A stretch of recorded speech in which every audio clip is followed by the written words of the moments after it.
Alice Williams sat in the passenger seat of her sister's Honda Civic, staring at the physical therapy clinic through the rain-streaked window. The building looked ordinary enough: beige brick, glass doors, a small sign reading Riverside Rehabilitation Center. But to Alice, it might as well have been a courthouse where she was about to face judgment. "Are you seriously going to sit there all day?" her sister Rachel snapped from the driver's seat. "I've got better things to do than chauffeur you to your little spa appointments." I'd love to know which corner of the globe you're watching from. And if this story speaks to you, make sure to subscribe. Tomorrow's video is one you absolutely can't miss. Alice's jaw tightened. 3 months ago, she wouldn't have needed anyone to drive her anywhere. 3 months ago, she was working double shifts at the packaging warehouse, saving money for nursing school, living independently in her studio apartment downtown. Now she could barely sit upright for more than 20 minutes without excruciating pain shooting down her left leg. "It's not a spa appointment," Alice said quietly. "Right, physical therapy for your mysterious back pain that somehow appeared right after you got fired from Morrison's warehouse." Rachel's voice dripped with skepticism. "Convenient timing, don't you think?" Alice grabbed her cane from the floor and pushed open the car door.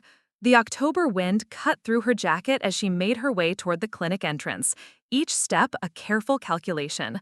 Too fast and the pain would spike. Too slow and Rachel would honk the horn impatiently, drawing stares from other patients. The automatic doors whooshed open, revealing a waiting room filled with people who looked like they actually belonged there. Elderly patients with obvious mobility issues, a construction worker with his arm in a sling, a teenager on crutches. Alice felt like an imposter among them.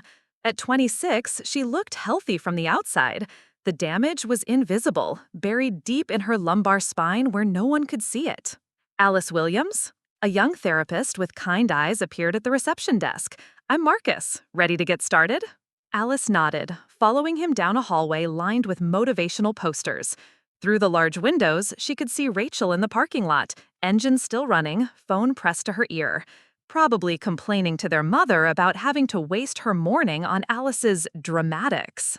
The therapy session was brutal. Every movement Marcus guided her through sent lightning bolts of pain radiating from her lower back. By the time they finished, Alice's shirt was damp with sweat and her hands were shaking. "You're making good progress," Marcus said, though his expression suggested otherwise. "The MRI results your doctor sent over show significant nerve compression. This kind of injury takes time to heal." Alice wanted to laugh bitterly. If only her family could hear that.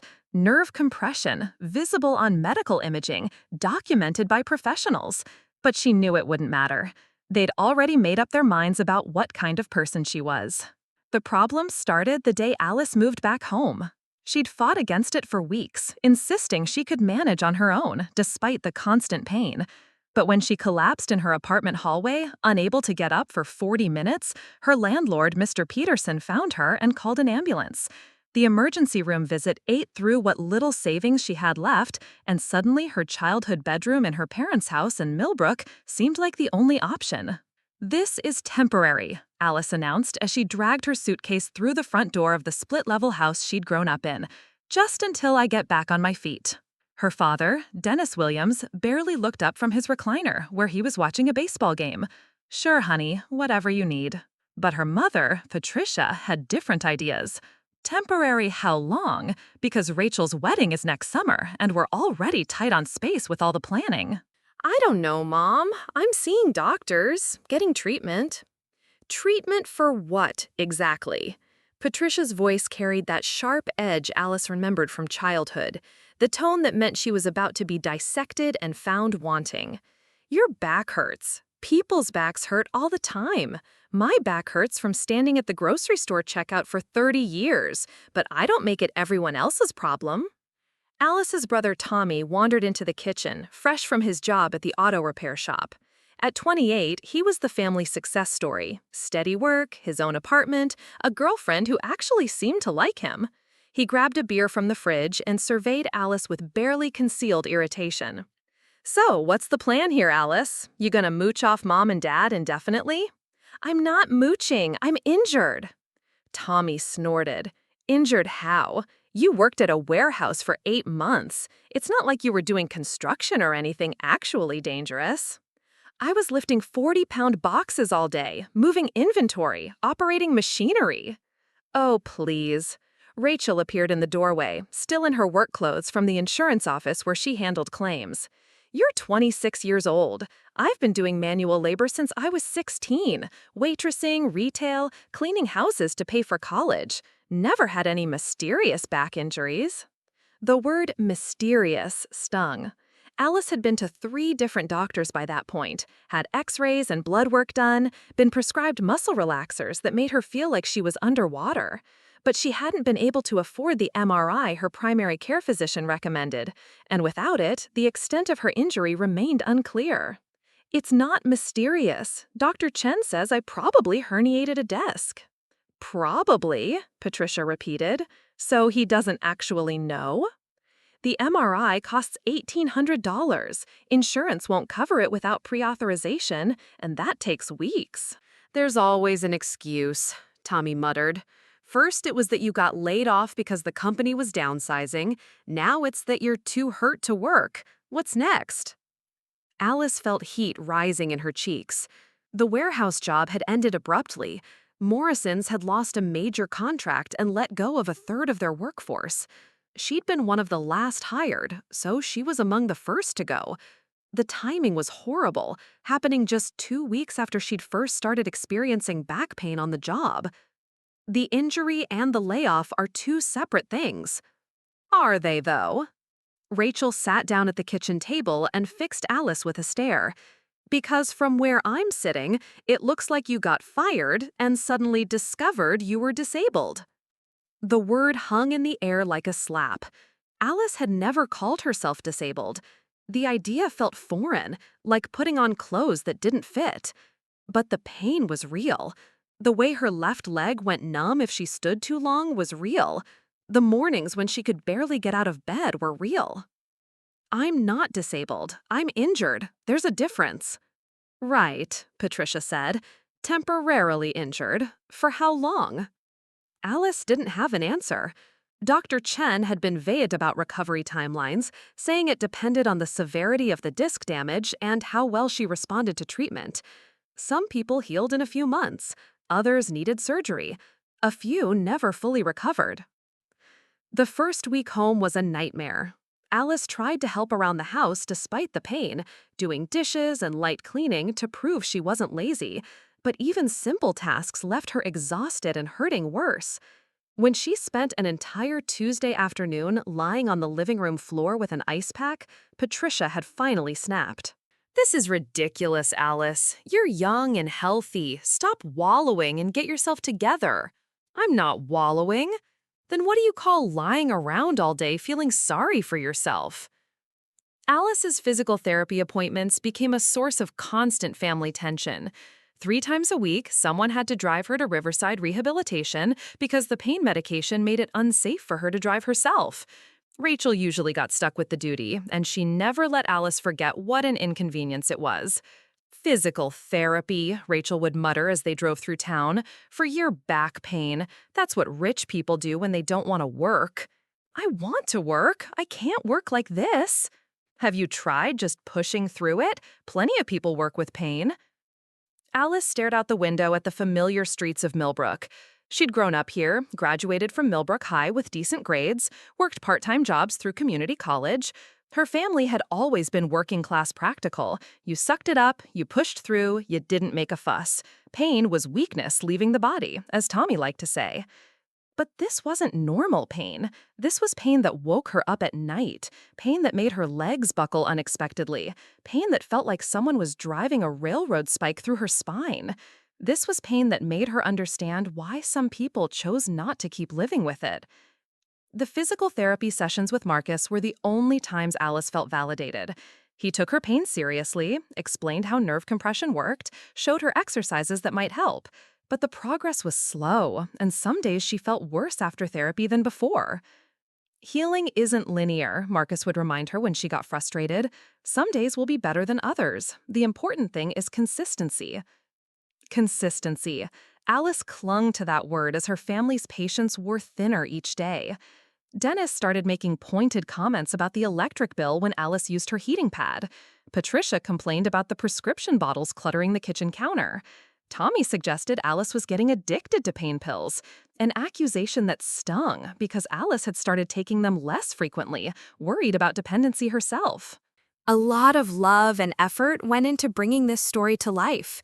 If you're enjoying it, we'd be so grateful if you'd subscribe to our channel. Now, back to where we left off.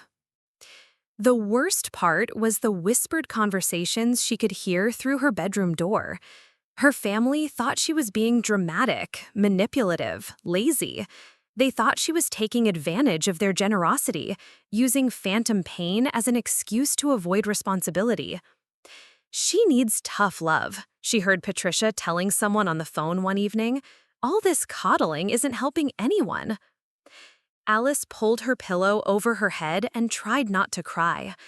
The isolation was almost worse than the physical pain. She'd lost her job, her independence, her apartment, and now it felt like she was losing her family's respect too. The only person who seemed to believe her was Marcus, and he was paid to be nice to her. Everyone else looked at her with varying degrees of skepticism, as if she were a malingerer trying to game the system for some imagined benefit. What benefit? Alice wanted to scream. Living in her childhood bedroom at 26? Being dependent on family members who resented every moment of help they provided? Spending her days in pain with nothing to show for it but mounting medical bills and constant judgment? But she kept those thoughts to herself and focused on getting through each day, one painful step at a time, hoping that somehow, someday, she could prove that her suffering was real. The breaking point came on a Thursday morning in November when Alice overheard her Aunt Linda talking to her mother in the kitchen. "Patricia, honey, I'm worried about you." Linda's voice carried clearly up the stairs. "This situation with Alice is getting out of hand." Alice pressed her ear to her bedroom door, her stomach sinking. "I know," Patricia sighed, "but what am I supposed to do? She's my daughter." "She's 26 years old. When I was her age, I was working 2 jobs and raising 3 kids. This generation expects everything handed to them." "The doctor bills are starting to pile up. Dennis won't admit it, but we're struggling. His overtime got cut at the plant, and now we're paying for Alice's medications, her therapy sessions. Have you considered that maybe she's not as hurt as she claims? I mean, she looks fine. She can walk around, drive sometimes. Back in my day, people with real injuries were bedridden or in wheelchairs." Alice's hands clenched into fists. She wanted to burst through the door and scream at Linda, tell her exactly what it felt like to have electricity shooting through your nerves every time you moved wrong. But she knew it would only confirm what they already believed, that she was unstable, emotional, unreliable. "I don't know," Patricia said quietly. "Sometimes I catch her doing things around the house, and she seems okay. Then an hour later, she's laid up with ice packs, acting like she can barely move." "That's exactly what I'm talking about. Real pain doesn't come and go like that." Alice bit her lip hard enough to draw blood. The fluctuating nature of her pain was one of the most confusing aspects of her condition. Some movements were fine. Others triggered debilitating spasms. She could empty the dishwasher without issue, but couldn't vacuum without ending up on the floor. It didn't make sense even to her. How could she expect others to understand? "Maybe you need to give her an ultimatum," Linda continued. "Get better or get out. Sometimes people need motivation." Alice grabbed her jacket and slipped out the back door, needing air. The November cold bit through her clothes, but she welcomed it. Anything was better than listening to her family dissect her character like she was some kind of specimen. She walked slowly through the neighborhood where she'd grown up, past the elementary school playground where she'd spent countless afternoons, past the corner store where she'd bought candy with allowance money. Everything looked smaller than she remembered, shabbier. The American dream her parents had worked toward, the modest house, the stable jobs, the chance for their kids to do better, felt like a museum exhibit now, something from a simpler time. Her phone buzzed. Marcus from the therapy clinic. "Hi, Alice. I wanted to check in about your MRI. Any word on the insurance approval?" Alice almost laughed. "Still waiting. They want more documentation from my primary care doctor, but Dr. Chen says he's already sent everything they requested twice." "I know it's frustrating. In the meantime, how are you doing the home exercises?" "Fine," Alice lied. The truth was she'd barely done them in the past week. Every time she tried to do the stretches in the living room, someone made a comment about her taking up space or questioned whether rolling around on the floor was really helping anything. "Alice, are you still there?" "Yeah, sorry. Marcus, can I ask you something?" "Of course." "Do you think I'm faking this?" The silence stretched long enough that Alice wondered if the call had dropped. "Alice, in 15 years of doing this job, I've worked with thousands of patients. I can tell the difference between someone who's genuinely injured and someone who's not. Your symptoms are consistent with the imaging we have so far. The muscle tension patterns, the way you move, the specific locations where you report pain, it all makes sense clinically." Alice felt tears threatening. It was the first time in months anyone had spoken to her like she was telling the truth. "But my family thinks..." Families can be complicated when it comes to invisible injuries. They want to help, but they don't understand what they can't see. That doesn't mean you're not hurt. After the call ended, Alice sat on a bench at the playground and watched a mother push her toddler on the swings. The little girl squealed with delight each time the swing reached its peak, completely trusting that her mother would catch her on the way back down. When had Alice lost that feeling of being caught? When had the people who were supposed to support her become the ones questioning every aspect of her experience? That evening, things escalated beyond anything Alice had experienced since moving home. She was attempting to help with dinner, standing at the kitchen counter cutting vegetables despite the ache building in her lower back. Patricia was making her famous pot roast for Dennison's work friend Jim, who was coming over to watch the football game. "Can you dice those carrots smaller?" Patricia asked. Jim's picky about texture. Alice adjusted her position, trying to take pressure off her spine. The knife work required her to lean forward slightly, and within minutes the familiar burning sensation began spreading down her left leg. "I need to take a break," Alice said, setting down the knife. "We just started." "I know, but my back is really acting up." Patricia's face flushed. "Your back is always acting up. It's always something with you." "Mom, I'm not making this up." "Aren't you? Because I've been watching you for weeks, Alice. You can play on your phone for hours lying on the couch, but you can't help with dinner for 10 minutes? Those are completely different positions. Sitting and standing use different muscle groups." "Oh, now you're a doctor too?" Dennis wandered into the kitchen, probably drawn by Patricia's raised voice. "What's going on?" "Your daughter is having another episode," Patricia said sarcastically. Alice's face burned. "But it's not an episode. It's called chronic pain." "Chronic?" Dennis repeated thoughtfully. "So this is permanent?" The question hung in the air like a death sentence. Alice realized her father had never really grasped that her condition might not simply resolve itself in a few weeks. "I don't know. Maybe. The doctors won't know until they can see what's actually wrong with my spine." "And when will that be?" Dennis pressed. "When insurance approves the MRI. How long does that usually take?" Alice's throat tightened. It could be months. Dennis and Patricia exchanged a look that made Alice's stomach drop. "Months," Patricia said slowly. "So you're planning to live here for months, not working, not contributing." "I'm trying to get better. By going to physical therapy 3 times a week that we have to drive you to and pay for." Tommy's voice came from the doorway. He'd arrived early for dinner and caught the tail end of the argument. "The copays are only $20. $20 3 times a week is $60 a week, Alice." Patricia's voice was getting louder. "That's almost $250 a month, plus your medications, plus your doctor visits. Do you have any idea what that adds up to?"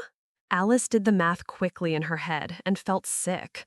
She'd been so focused on her own pain and frustration that she hadn't fully considered the financial burden she was placing on her parents. "I'll pay you back once I can work again." "When?" Tommy demanded. "Because from where I stand, it looks like you're getting pretty comfortable with this arrangement." "Comfortable?"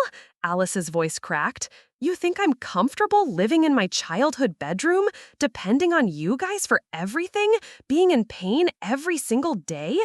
I think you're comfortable not having to work." Rachel's voice joined the conversation as she let herself in through the front door. "I think you found yourself a pretty good excuse to avoid responsibility." Alice looked around the kitchen at her family, her parents, her siblings, the people who were supposed to love and support her unconditionally.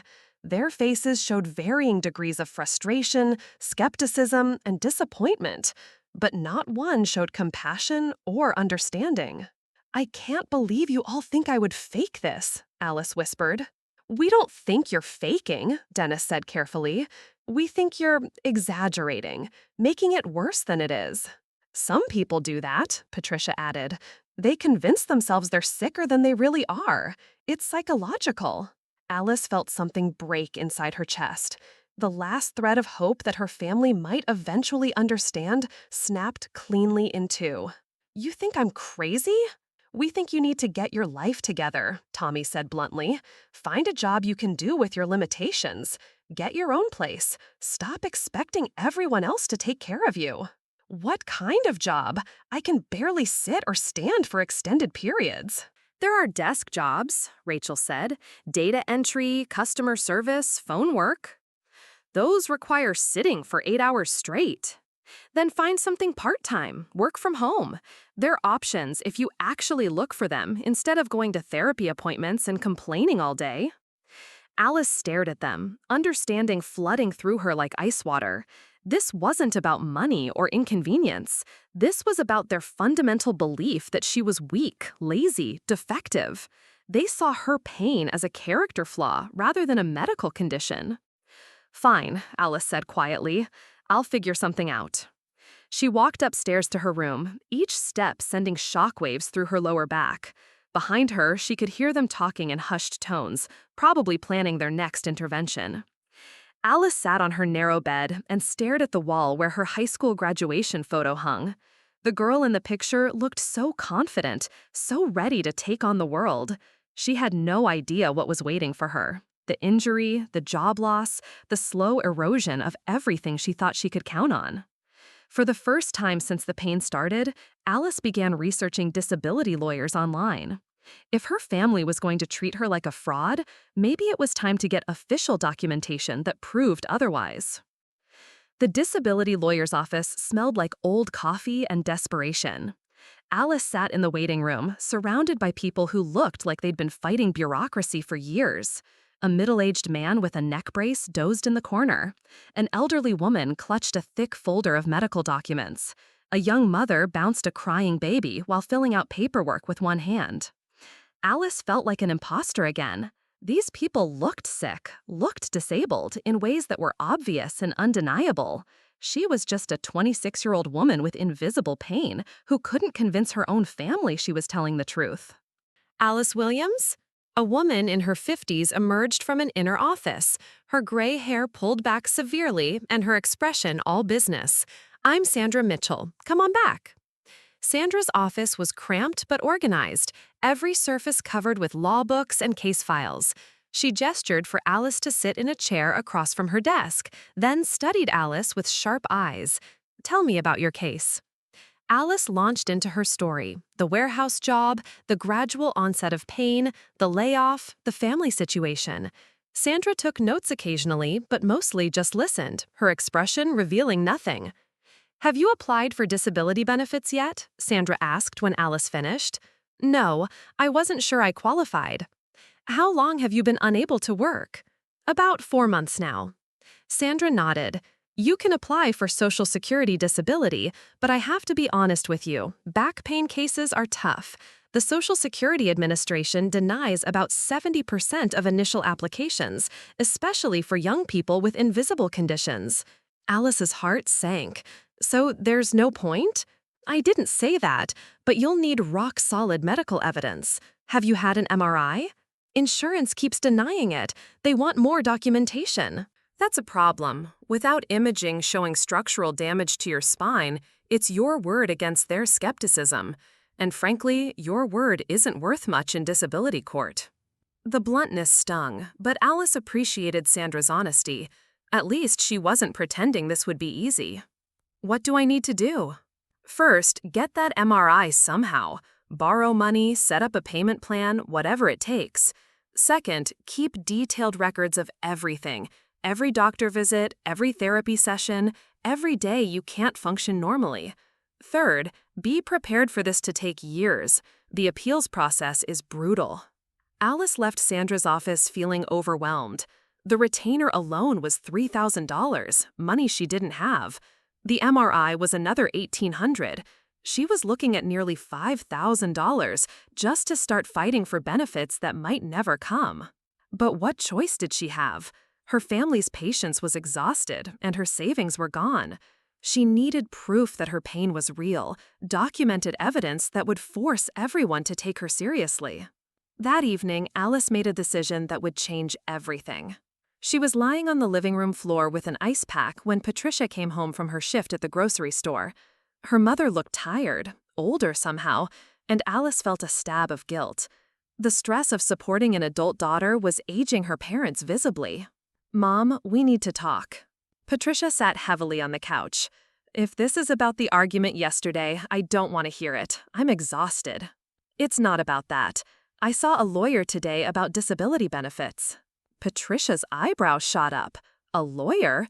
Alice, those people are vultures. They'll take your money and string you along for years." She was honest about the challenges, but she also said, "I have a case if I can get the right medical evidence." Medical evidence? For what? Back pain? Honey, half the people in America have back pain. That doesn't make them disabled. Alice took a deep breath. "I want to pay for the MRI myself. I found a clinic that offers payment plans. I can put it on a credit card and pay it off over time." "With what money? You don't have a job." "I'll get one. Something part-time, work from home if I have to. But I need that MRI, Mom. I need to know what's actually wrong with me." Patricia studied her daughter's face. For a moment, Alice thought she saw something soften in her mother's expression. "Alice, honey, what if the MRI shows nothing? What if it's just normal age-related wear and tear?" The question Alice had been avoiding for months hung between them. What if her pain was real but had no visible cause? What if she was suffering from something that couldn't be proven or fixed? "Then, at least, I'll know," Alice said quietly. "And so will you." 2 weeks later, Alice lay in the claustrophobic tube of the MRI machine, trying not to move as the machine banged and whirred around her. The technician had warned her the scan would take about 40 minutes, and every position seemed designed to aggravate her back pain. She'd gotten the money by selling her car to a used car dealer for far less than it was worth. The old Honda had been her last symbol of independence, but she needed answers more than transportation. Rachel would have to drive her everywhere now, which would only add to the family tension. But Alice was past caring about that. The next 3 days waiting for results were torture. Alice found herself alternating between hope and terror. Hope that the MRI would show clear evidence of injury, vindication for months of doubt. Terror that it would show nothing, confirming her family's worst suspicions about her character. Dr. Chen called on a Tuesday morning while Alice was attempting to do laundry. She'd been folding towels when her phone rang, and she answered it with shaking hands. "Alice, I have your MRI results." Alice's mouth went dry. "Okay." "I'm looking at significant disc herniation at L4, L5 with severe spinal stenosis. There's also nerve root compression that explains the radicular pain down your leg." Alice didn't understand half the medical terms, but Dr. Chen's tone told her everything she needed to know. What does that mean exactly? "It means you have substantial structural damage to your spine. The disc material is pressing against your spinal cord and nerve roots, which is causing your pain symptoms. This is definitely not something you could fake or imagine." Alice sank onto the couch, relief washing over her so intensely it made her dizzy. Is it fixable? We have options. Conservative treatment like physical therapy might help, but given the severity, you'll probably need surgery eventually. Either way, this is a legitimate injury that's going to require long-term management. After hanging up, Alice sat staring at her phone for several minutes. She had proof now, black and white images showing exactly what was wrong with her spine. Her family couldn't dismiss her pain as psychological anymore. But when she tried to feel triumphant, all she could manage was a hollow sadness. What kind of victory was it when proving you were telling the truth meant confirming that your body was seriously damaged? That evening, Alice gathered her family in the living room. She'd printed copies of the MRI report and images, though the scans just looked like gray blobs to her untrained eye. "I got my MRI results today," she announced without preamble. Dennis looked up from his newspaper. Patricia paused in her knitting.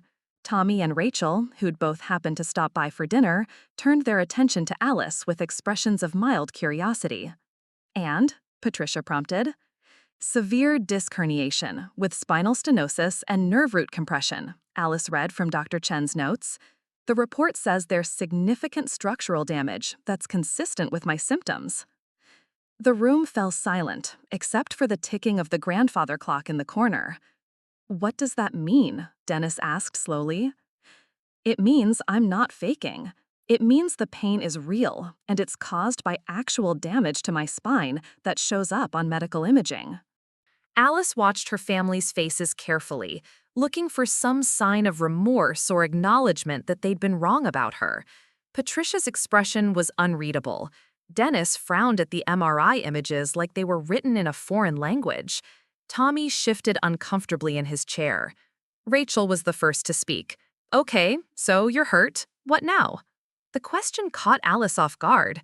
She'd expected apologies, expressions of guilt, maybe some acknowledgement of how they'd treated her. Instead, Rachel was already moving past the revelation to practical concerns. "Now I know what I'm dealing with," Alice said carefully. "Dr. Chen referred me to a neurosurgeon to discuss surgical options." "Surgery?" Patricia's knitting needles still. "How much will that cost?" Alice almost laughed. Even faced with proof of her injury, her mother's first concern was money. "I don't know yet, but I'm also moving forward with the disability application. The lawyer says this kind of documented spinal damage strengthens my case significantly." "Good," Tommy said unexpectedly. "Maybe you can get your own place again once the benefits come through." Alice stared at her brother. No apology for doubting her, no acknowledgement that he'd been wrong, just relief that she might become someone else's problem again. "Tommy," Dennis said sharply. "What? I'm just being practical. If Alice qualifies for disability, she can afford her own apartment and won't need to live here anymore." "This is still her home," Patricia said, but her voice lacked conviction. Alice looked around the room at her family. These people who'd raised her, claimed to love her, but had spent months questioning her integrity and making her feel like a burden. The MRI results should have been a moment of vindication, but instead she felt more alone than ever. "You know what the worst part is?" Alice said quietly. "I spent months thinking I was crazy, wondering if maybe you were right, maybe I was exaggerating or making it up somehow. I doubted my own experience because the people who were supposed to support me made me feel like I couldn't trust my own body." Patricia's cheeks flushed. "Alice, we were just trying to help. By calling me lazy? By suggesting I was faking for attention? By making me feel guilty for needing help?" "We didn't know," Dennis said weakly. "You didn't want to know. There's a difference." Alice gathered up the MRI reports and stood carefully. "Dr. Chen wants me to see the neurosurgeon next week. The appointment is on Thursday at 2 o'clock. I'll need a ride." She walked toward the stairs, then paused. "And for what it's worth, I forgive you, all of you. But I won't forget how it felt to be abandoned by my own family when I needed you most." Later that night, Alice lay in bed staring at the MRI images on her phone.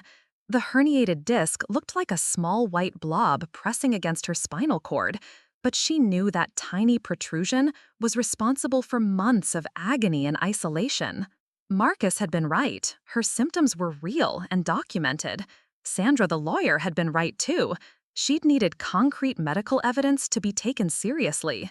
But knowing she'd been right all along didn't erase the damage her family's doubt had done to their relationships. Alice thought about the young mother she'd seen in the lawyer's office, juggling a crying baby while fighting for benefits. She thought about all the people suffering from invisible illnesses who didn't have families to doubt them. They had to doubt themselves instead. Patricia's cheeks flushed. Alice, we were just trying to help. By calling me lazy? By suggesting I was faking for attention? By making me feel guilty for needing help? We didn't know, Dennis said weakly. You didn't want to know. There's a difference.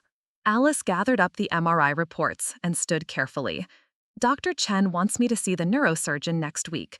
The appointment is on Thursday at 2 o'clock. I'll need a ride. She walked toward the stairs, then paused. And for what it's worth, I forgive you, all of you. But I won't forget how it felt to be abandoned by my own family when I needed you most. Later that night, Alice lay in bed staring at the MRI images on her phone. The herniated disc looked like a small white blob pressing against her spinal cord, but she knew that tiny protrusion was responsible for months of agony and isolation. Marcus had been right. Her symptoms were real and documented. Sandra, the lawyer, had been right too. She'd needed concrete medical evidence to be taken seriously. But knowing she'd been right all along didn't erase the damage her family's doubt had done to their relationships. Alice thought about the young mother she'd seen in the lawyer's office, juggling a crying baby while fighting for benefits. She thought about all the people suffering from invisible illnesses who didn't have families to doubt them. They had to doubt themselves instead. The MRI was vindication, but it was also a beginning. Surgery, disability applications, rebuilding her life from scratch. The road ahead looked long and uncertain, but at least now she was walking it with the truth on her side. She fell asleep holding the MRI report against her chest like a shield, protection against anyone who would ever question her pain again. Dr. Angela Rodriguez, the neurosurgeon, had hands that looked too young to be cutting into people's spines. She couldn't have been much older than Alice, but she spoke with the confidence of someone who'd seen hundreds of cases like this one. Your MRI shows what we call a massive disc herniation, Dr. Rodriguez explained, pointing to the scan on her computer screen. See this white area here? That's disc material that's broken free and is compressing your spinal cord and nerve roots. It's actually impressive that you've been functioning at all with this level of damage. Alice felt a grim satisfaction at the word impressive. If only her family could hear that her ability to function despite severe spinal damage was remarkable, not evidence that she was faking. What are my options? Alice asked. Conservative treatment has clearly failed. You've been doing physical therapy for months with minimal improvement. At this point, I'd recommend a microdiscectomy. We go in and remove the herniated portion of the disc that's pressing on your nerves. The word surgery sent a chill through Alice. She'd been hoping for it and dreading it in equal measure. What's the recovery like? 6 to 8 weeks of limited activity, then gradual return to normal function. Success rate is about 85% for your type of herniation. Most patients see significant pain reduction within days of surgery. Alice's mind raced with practical concerns. How much does it cost? Dr. Rodriguez consulted her notes. With your insurance, you're looking at about $5,000 out of pocket. But Alice, you can't put a price on getting your life back. $5,000. Alice did quick math in her head. It would take months to save that much, even if she could find work she could do from home. And that was assuming her family would continue to support her while she saved. I need to think about it, Alice said. Don't think too long.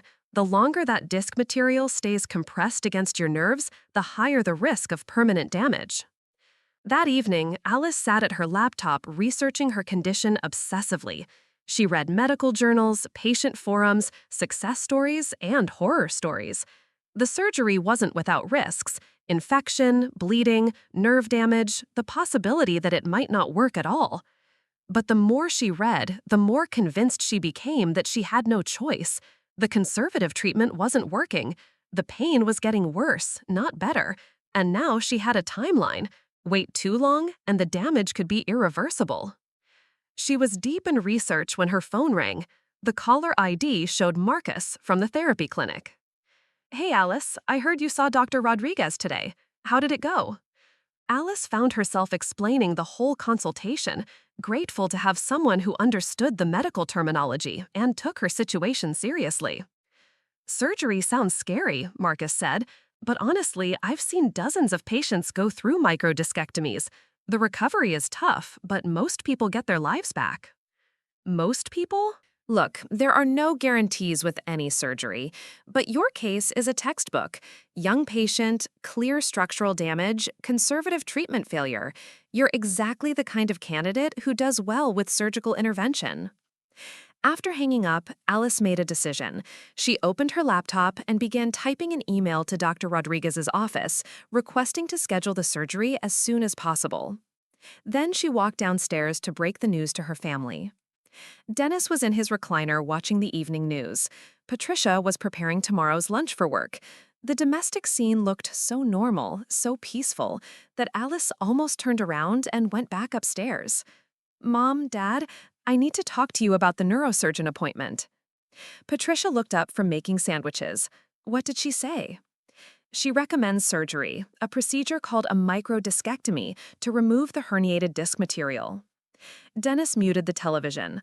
"Surgery? Is that really necessary?" "The conservative treatment isn't working. Dr. Rodriguez says if I wait too long, the nerve damage could become permanent." Patricia set down her knife. "How much?" "5,000, after insurance." The number hung in the air like a death sentence. Alice watched her parents exchange one of their meaningful looks, the kind that had preceded difficult family conversations her entire childhood. "Alice, honey," Patricia said carefully, "we don't have $5,000. "I know, I wasn't asking you to pay for it." "Then how are you going to afford it?" Alice had been dreading this conversation, but she'd also been preparing for it. "I've been researching medical loans. There are companies that specialize in financing surgeries." "Medical loans," Dennis repeated slowly. "What kind of interest rates are we talking about?" 15 to 20%, depending on credit score." Dennis whistled low. That's loan shark territory. "It's what I have to do. I can't live like this anymore." Patricia resumed making sandwiches, but Alice could see the tension in her shoulders. "Have you thought about getting a second opinion? Maybe there are other treatment options." "Mom, I've been to 3 different doctors. They all say the same thing. I have severe structural damage that requires surgical intervention." "What about one of those pain management clinics? Maybe they could give you better medication." Alice felt frustration building in her chest. Even faced with clear medical evidence and professional recommendations, her mother was still looking for alternatives to accepting the reality of Alice's condition. Pain management isn't going to fix a herniated disc, it's just masking the problem. "Sometimes masking the problem is enough," Patricia said quietly. "People live with chronic pain all the time." "I don't want to just live with it, I want to fix it." Dennis leaned forward in his chair. "Alice, I understand that you're in pain, but taking on that kind of debt for surgery that might not even work. 85% success rate. That means a 15% failure rate. What happens if you're in that 15%? You're still in pain, but now you're also $50,000 in debt when you factor in interest." Alice stared at her father. "So you think I should just accept being disabled? Give up on ever having a normal life? I think you should be realistic about your options." The word realistic felt like a slap. Alice had been nothing but realistic for months. Realistic about her limitations, realistic about her pain, realistic about her family's doubts. But apparently, being realistic meant accepting a life of suffering because the solution was expensive. "My option is surgery," Alice said firmly. "I'm 26 years old. I'm not giving up on the next 60 years of my life because you think $5,000 is too much to spend." Patricia finished wrapping the sandwiches and turned to face her daughter. Alice, we're not saying you shouldn't have the surgery. We're saying you need to think carefully about the financial consequences. I have thought about it. I've thought about nothing else for days. And what's your plan for paying back a medical loan while you're recovering from surgery and can't work? Alice had been dreading this question because she didn't have a good answer. The disability application is moving forward. Sandra says the MRI results significantly strengthen my case. How long does disability take? 6 months to 2 years, depending on appeals. Another meaningful look between her parents. Alice, Dennis said gently, you can't plan your finances around maybe getting disability benefits in a year or two. Then what do you suggest I do? Just live in pain forever? The question hung unanswered because none of them had a solution. Alice was trapped between medical necessity and financial impossibility, and her family's concern about money was starting to feel like another form of abandonment. 3 days later, Alice was lying on the couch researching medical loan companies when her phone rang. The caller ID showed Sandra Mitchell, the disability lawyer. Alice, I have good news. Social Security approved your expedited review based on your MRI results. Alice sat up so fast she triggered a spasm in her back. What does that mean? It means they're fast-tracking your application. Instead of making you wait the usual 6 months for an initial decision, we should hear something within the next few weeks. Is that unusual? Very. It typically only happens when the medical evidence is overwhelming and the case is clearly approvable. Alice felt hope bloom in her chest for the first time in weeks. So you think I'll be approved? I think your chances are excellent. The MRI shows exactly the kind of objective damage they look for in spinal cases. After hanging up, Alice called Dr. Rodriguez's office and scheduled the surgery for 3 weeks out. If the disability came through, she'd have income to help pay back the medical loan. If it didn't, she'd figure something else out. But she couldn't wait any longer. The night before surgery, Alice couldn't sleep. She lay in her childhood bed, staring at the ceiling and thinking about everything that had led to this moment. The warehouse job that had started the whole nightmare, the months of escalating pain, the family conflicts, the financial stress, the legal battles.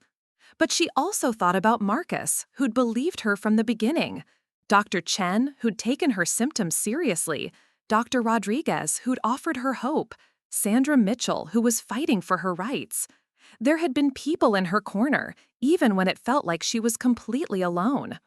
At 2 in the morning, her phone buzzed with a text from an unknown number. Alice almost ignored it, but something made her check. Alice, this is Marcus from the clinic. I know your surgery is tomorrow and wanted you to know that everyone here is rooting for you. You've been one of the strongest patients I've ever worked with. Tomorrow is going to change your life. Alice read the message 3 times, tears streaming down her face. Someone understood what this surgery meant. Not just physical relief, but validation, vindication, the chance to rebuild her life from the ground up. She fell asleep holding her phone, Marcus's words of encouragement playing on repeat in her mind. The surgery took 3 hours. Alice woke up in recovery feeling groggy and sore, but there was something different about the pain. The sharp electric sensation that had been her constant companion for months was gone. In its place was surgical pain, clean, finite, healable. Dr. Rodriguez appeared at her bedside, still in her scrubs. "How are you feeling?" "Different," Alice said honestly. "The nerve pain is gone."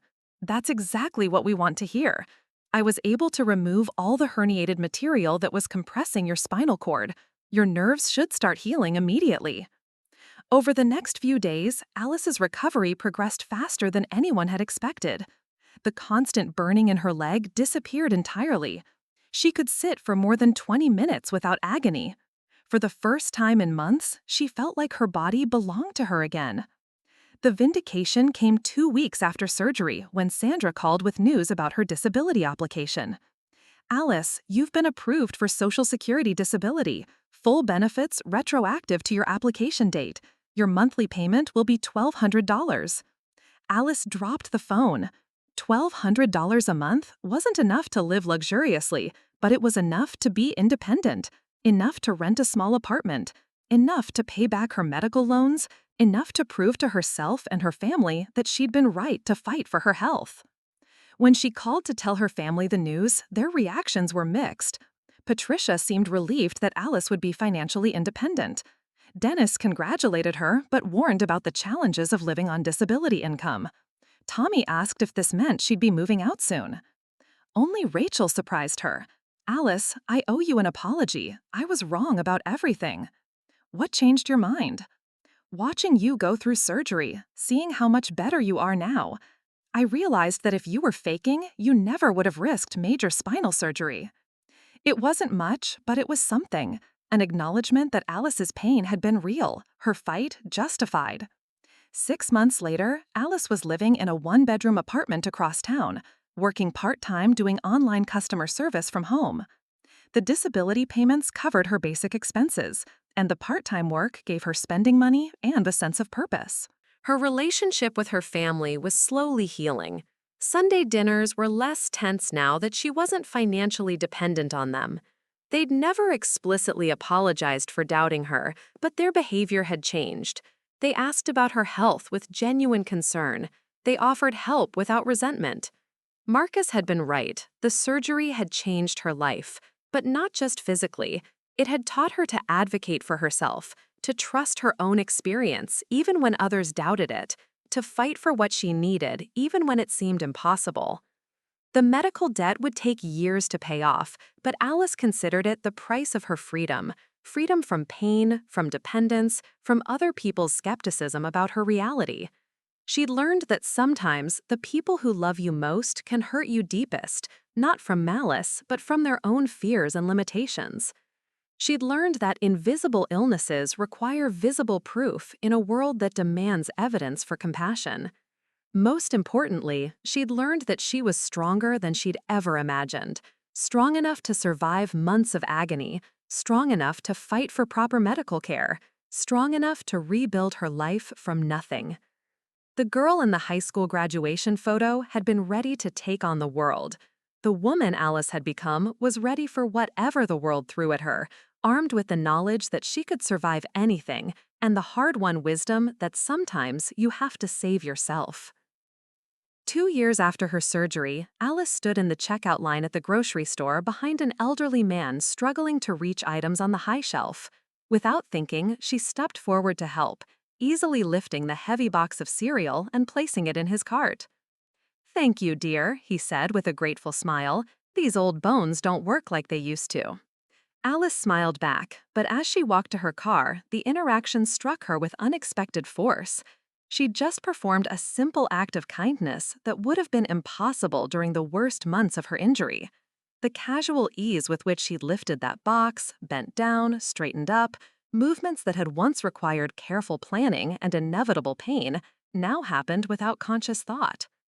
It was moments like these that reminded Alice how far she'd traveled from the woman who'd once spent 40 minutes on her apartment floor, unable to stand. Her phone buzzed as she loaded groceries into her Honda Civic, the same model as her old car, purchased used but reliable with her disability savings. The text was from Marcus at the rehabilitation clinic. "Hey Alice, saw your name in the paper today. Congratulations on the Advocacy Award." Alice smiled. The Millbrook Community Health Foundation had recognized her work with the newly formed Invisible Illness Support Network, a group she'd started 18 months ago. What had begun as informal meetings in her apartment living room had grown into a registered nonprofit serving 3 counties. The idea had come to her during a follow-up appointment with Dr. Rodriguez. Alice had been telling the surgeon about her recovery when another patient in the waiting room overheard their conversation. The woman, Maria Santos, had been dealing with fibromyalgia for years and was facing the same family skepticism Alice had experienced. "No one believes me," Maria had whispered. "They think I'm being dramatic." Alice had given Maria her phone number and invited her for coffee. Within weeks, they were meeting regularly with other people dealing with invisible conditions: lupus, chronic fatigue syndrome, Ehlers-Danlos syndrome, complex regional pain syndrome. The stories were heartbreakingly similar: medical gaslighting, family doubt, financial struggles, isolation. The support group had been transformative for everyone involved, but it had been especially healing for Alice. Helping others navigate the system that had nearly broken her gave meaning to her own suffering. Every person she helped get proper medical care, every family she educated about invisible illness, every insurance denial she helped overturn felt like a victory not just for them, but for the version of herself who'd once felt so alone. That evening, Alice was preparing for the monthly support group meeting in the community center conference room when her doorbell rang. She opened it to find Patricia standing on her doorstep, holding a covered dish and looking uncharacteristically nervous. "Hi, honey. I brought that casserole you like. I thought maybe we could talk." Alice stepped aside to let her mother in. Their relationship had improved significantly since Alice's move to independence, but Patricia rarely visited unannounced. "What's on your mind, Mom?" Patricia set the casserole on Alice's small dining table and looked around the apartment. It was modest but comfortable: one bedroom, a living area with secondhand furniture, a kitchen barely big enough for one person. But it was Alice's space, earned through her own determination and decorated with things that brought her joy. "I read about your award in the newspaper," Patricia said. "The article mentioned that you help people with medical issues. Invisible illnesses, specifically, people whose conditions aren't obvious from the outside." Patricia nodded slowly. "Like yours was." It was the closest Patricia had ever come to directly acknowledging what Alice had gone through. "The article said you help them get proper medical care and deal with insurance companies." "Among other things, a lot of it is just emotional support. People need to know they're not crazy, they're not alone." Patricia sat down heavily on Alice's couch. "Alice, I need to tell you something about your Aunt Linda." Alice's stomach tightened. Linda, who'd suggested Alice needed tough love and an ultimatum to get better. "She's been having health problems for the past 6 months. Fatigue, joint pain, cognitive issues. The doctors can't figure out what's wrong." Alice felt a complex mix of emotions: sympathy for Linda's suffering, but also a bitter satisfaction that karma had found its target. "I'm sorry to hear that." "She's been to specialist after specialist. They keep telling her it's stress or depression or just getting older. But Alice, I can see it in her eyes. The same look you had when you were going through your worst time. Like she's in pain but can't make anyone understand." Patricia's voice cracked slightly. "She asked me for your phone number. She wants to talk to you about your support group." Alice stared at her mother. The irony was almost overwhelming. Linda, who dismissed Alice's pain as weakness and self-indulgence, now needed help from the very person she'd advised to be given an ultimatum. "What did you tell her?" "I told her I'd ask you, but Alice, I wanted to say something first." Patricia looked down at her hands. "I was wrong. About everything. The way we treated you when you were sick, the things we said, the way we made you feel like you were lying or exaggerating." Alice had waited years to hear those words, but now that they'd come, she felt mostly sadness instead of vindication. "I know you were scared, Mom. It's hard to watch someone you love suffer and not be able to fix it. That's no excuse. We should have supported you instead of doubting you. We should have helped you get the medical care you needed instead of making you feel guilty for needing it." Patricia wiped her eyes with a tissue from her purse. "Watching Linda go through this now, seeing how desperate she is for someone to believe her, I understand what we put you through, and I'm ashamed." Alice moved to sit beside her mother on the couch. "I forgave you a long time ago, but thank you for saying it." "Will you talk to Linda? I know she doesn't deserve your help after what she said about you." Alice thought about it. The old Alice might have felt vindicated by Linda's suffering, might have wanted to make her beg for help. But the work she'd been doing with the support group had taught her something important. Pain wasn't a competition, and healing wasn't about revenge. "Of course I'll talk to her. Give her my number." Patricia hugged her daughter tightly. "I'm so proud of who you've become. Not just surviving what you went through, but using it to help other people." After Patricia left, Alice sat in her apartment thinking about the strange circles life makes. Linda would join the support group, and Alice would help her navigate the medical system and find doctors who took her symptoms seriously. The woman who'd once called Alice weak and manipulative would learn that chronic illness was an equal opportunity destroyer, striking people regardless of their previous judgments about others' suffering. The next morning brought a call that would change Alice's life again, though in a completely different way. Alice Williams, this is Dr. Jennifer Walsh from the State University Medical School. I'm calling about your nonprofit work with invisible illness advocacy. Alice sat up straighter. Yes? We're developing a new curriculum for medical students focused on recognizing and treating chronic pain conditions. We'd like to invite you to speak to our first-year students about the patient experience of invisible illness. Alice's heart raced. You want me to speak to medical students? We think hearing directly from patients who've navigated diagnostic challenges could help train more empathetic doctors. Would you be interested? An hour later, Alice was on the phone with Sandra Mitchell, her disability lawyer, discussing the legal implications of speaking engagements while receiving disability benefits. As long as it's volunteer work and you're not being paid more than the allowable limits, you should be fine, Sandra explained. In fact, this kind of advocacy work might help if we ever need to review your case. Alice had been worried about that, the possibility that her recovery and increased activity might jeopardize her disability status. But Sandra assured her that her condition was considered permanent, and the fact that she was managing it well with surgery and accommodations didn't mean she was no longer disabled. The speaking engagement was scheduled for 3 months later, giving Alice time to prepare. She worked with Marcus to develop a presentation that would help future doctors understand what it felt like to be dismissed, doubted, and misdiagnosed. Standing in front of 80 future physicians, Alice felt nervous but determined. These students would go on to treat thousands of patients over their careers. If she could help even a few of them become more compassionate and thorough doctors, her own suffering would have meaning beyond her personal healing. I want to tell you about a patient named Alice, she began, using third person to maintain some emotional distance. She was 26 years old when she started experiencing back pain at her warehouse job. She was strong, healthy, and had never had any major medical problems. When the pain didn't go away after a few weeks, she did what she was supposed to do. She saw her doctor. Alice walked them through her entire journey: the initial dismissals, the insurance battles, the family conflicts, the financial struggles.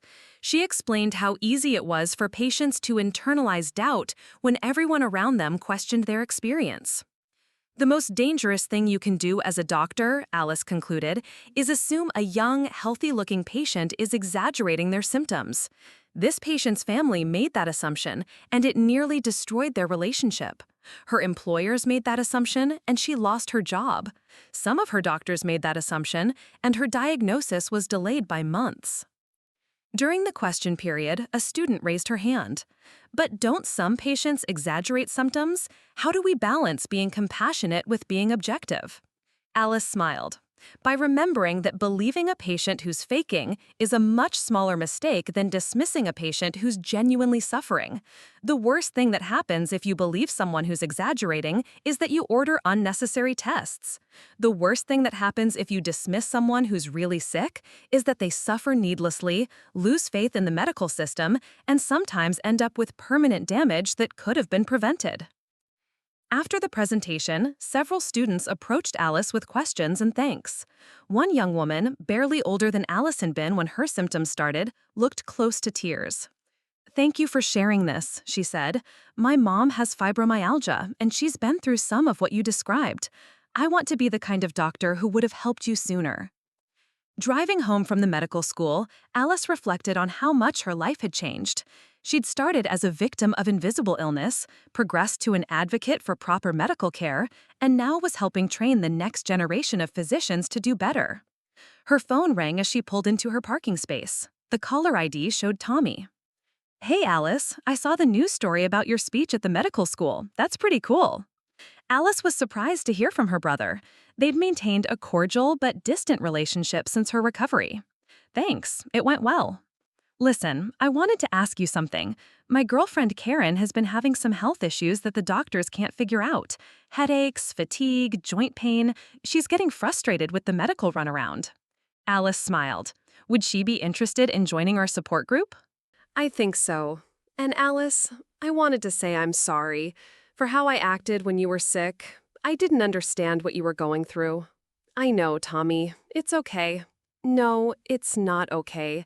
But I'm glad you're helping other people avoid what you went through. That evening, Alice updated the Invisible Illness Support Network website with information about the medical school presentation and upcoming advocacy opportunities. The group had grown to over 300 members across their three-county area, with satellite groups forming in neighboring states. They'd successfully advocated for insurance coverage expansions, helped dozens of people get proper diagnoses, provided financial assistance for medical testing, and created a resource library for both patients and their families. But Alice's favorite part of the work remained the monthly meetings where people shared their stories. Watching someone realize they weren't alone, weren't crazy, weren't weak, that moment of recognition and relief never got old. As she prepared for bed, Alice thought about the conversation with her mother about Linda. Tomorrow, she'd call her aunt and invite her to the next support group meeting. Linda would probably be defensive at first, embarrassed to need help from someone she'd once judged.